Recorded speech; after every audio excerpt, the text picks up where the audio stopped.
बिस्मिल्लाहिर्रहमानिर्रहीम। अस्सलामुअलैकुम। हुजूर नबी करीम सल्लल्लाहु अलैहि वसल्लम की बेइज्जत के वक्त एहतराम इंसानियत नाम की किसी चीज़ का दुनिया में वजूद ना था।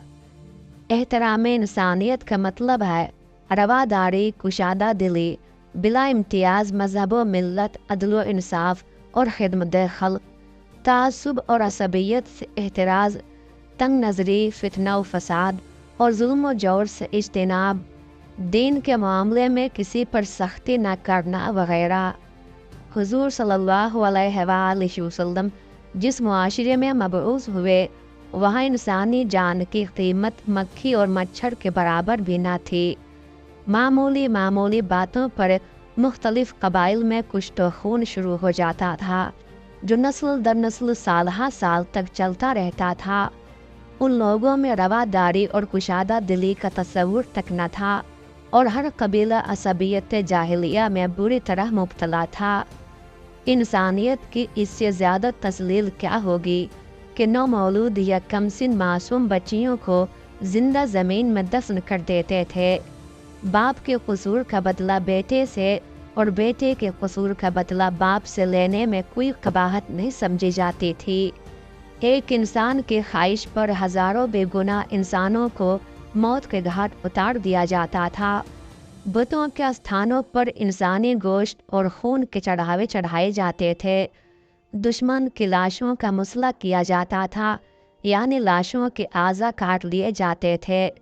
कुरान मजीद में कई जगह उस दौर के लोगों में एहतराम इंसानियत के फुकदान की तरफ इशारा किया गया है और साथ ही उन पर वाज़ेह किया गया है कि अल्लाह ताला रब्बुल आलमीन है, किसी ख़ास तबके का रब नहीं बल्कि सारे जहानों और हर अक़ीदे, मज़हब और मसालिक के इंसानों का रब है।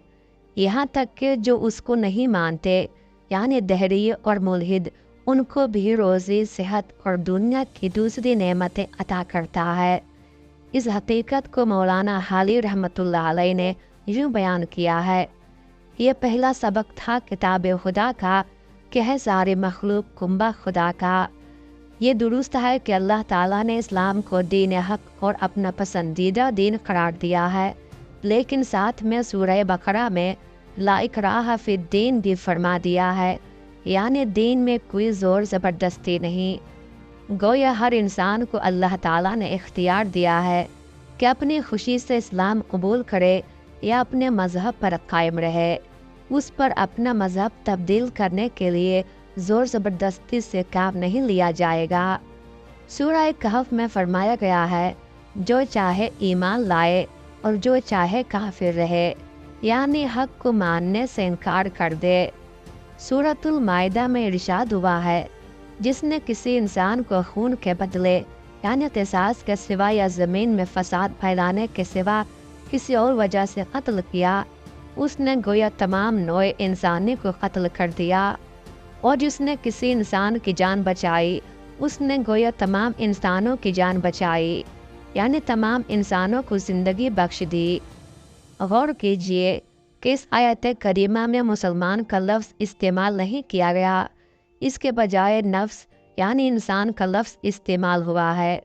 गोया किसी भी इंसान को खा उसका ताल्लुक़ किसी भी मज़हब से हो, नाहक कत्ल करना जायज़ नहीं, और किसी भी दीन और मज़हब से ताल्लुक़ रखने वाले किसी इंसान की जान बचाना पूरी इंसानियत को बचाने के मुतरादिफ है। अल्लाह ताला ने गैर मुस्लिमों यानी मुशरिकीन के जज्बात का लिहाज रखने का हुक्म भी दिया है।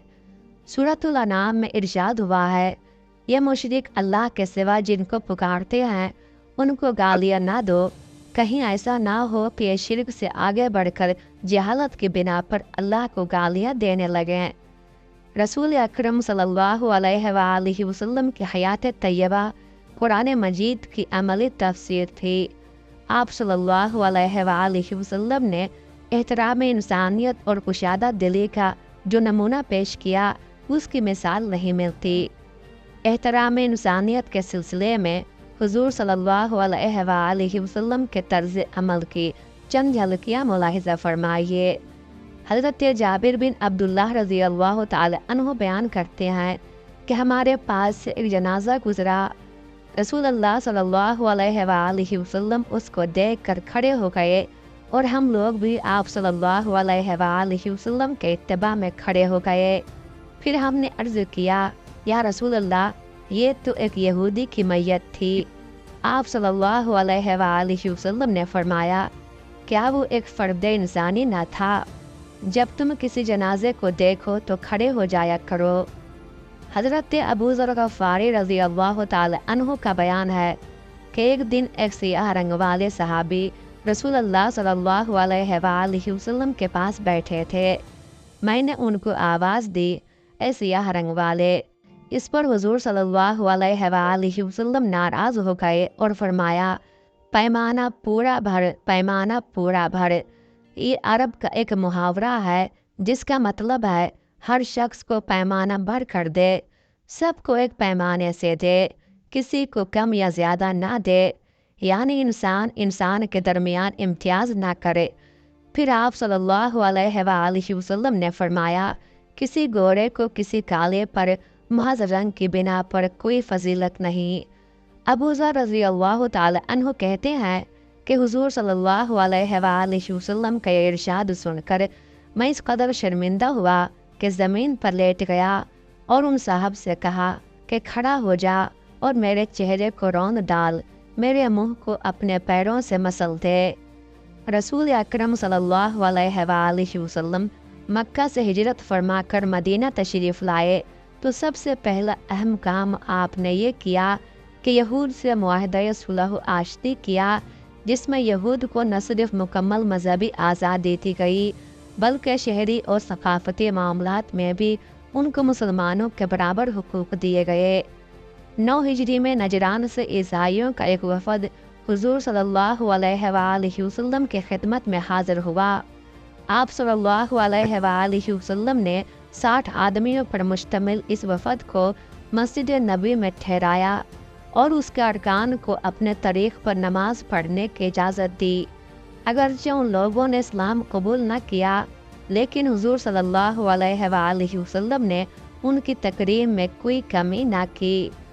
رسول اکرم صلی اللہ علیہ وآلہ وسلم نے لوگوں کو بتایا کہ وہ شخص ہم میں سے نہیں جو سبیت کی دعوت دے، اور وہ بھی ہم میں سے نہیں جو سبیت پر جنگ کرے، اور وہ بھی ہم میں سے نہیں جس کی موت عصبیت پر واقع ہو۔ ایک شخص نے عرض کیا، یا رسول اللہ، عصبیت کیا چیز ہے؟ آپ صلی اللہ علیہ وآلہ وسلم نے فرمایا، عصبیت یہ ہے کہ تم ظلم پر اپنی قوم کی ناجائز مدد کرو۔ حضور صلی اللہ علیہ وآلہ وسلم نے دشمنوں کی لاشوں کے مسئلہ یعنی ہونٹ، کان، ناک وغیرہ کاٹنے کی سختی سے ممانعت فرما دی، نیز لڑکیوں کو زندہ زمین میں دفن کرنے کو گناؤنا گناہ قرار دیا۔ آپ صلی اللہ علیہ وآلہ وسلم کوئی مہم روانہ فرماتے تو سردار فوج کو تاکیدی حکم دیتے کہ کسی بوڑھے کو، بچے کو، عورت کو قتل نہ کرنا۔ یہ ہدایت بھی دیتے کہ اپنی عبادت گاہ میں مقیم کسی مذہبی پیشوا یا خادم سے بھی کوئی تعرض نہ کرنا، کسی کھیت باغ وغیرہ کو نہ اجاڑنا اور نہ لوٹ مار کرنا۔